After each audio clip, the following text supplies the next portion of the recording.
നമ്മളോട് തന്നെ ഒന്ന് ചോദിക്കണം, ഞാൻ മുറിവിനെ ഉണക്കുന്ന മനുഷ്യനാണോ, മുറിവിനെ കൊടുക്കുന്ന മനുഷ്യനാണോ?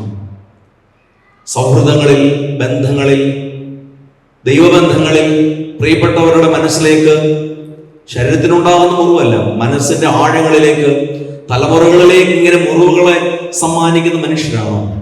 അതോ തലമുറകളിൽ വന്നുപോയ മുറിവുകളെ ഉണക്കാൻ തത്രപ്പെടുന്ന, അതിനെ ആഗ്രഹിക്കുന്ന മനുഷ്യരായി തീരുന്നെങ്കിൽ നമ്മളിങ്ങനെ പരിശുദ്ധ പരിവരത്തിന് വേണ്ടി പോലെ വിശുദ്ധിയുടെ ഒരു ചുവട് വെക്കാൻ ഇഷ്ടപ്പെടുന്നവരാണ് എന്ന് നെഞ്ചത്ത് കൈവച്ച് പറയാൻ പറ്റും.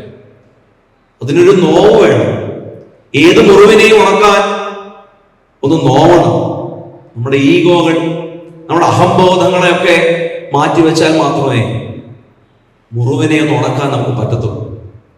വേദനിക്കുന്ന മനുഷ്യന്റെ അടുക്കൽ ചെന്നിട്ട് അവനുണ്ടായ ജീവിതത്തിലുണ്ടായ മുറിവുകളെ ആ പുണ്യാത്മാവ് ഇങ്ങനെ പ്രാർത്ഥന കൊണ്ട്, സാന്നിധ്യം കൊണ്ട്, ആശ്വാസം കൊടുത്ത് ഉണക്കിയതുപോലെ നമുക്ക് പ്രിയപ്പെട്ടവരുടെ, സുഹൃത്തുക്കളുടെ, ജീവിത പങ്കാളികളുടെ, മക്കളുടെ, മാതാപിതാക്കളുടെ, കണ്ടുമുട്ടുന്നവരുടെ, നമ്മുടെ സമൂഹത്തിൽ ജീവിക്കുന്നവരുടെ മുറിവുകളെ ഉണക്കാൻ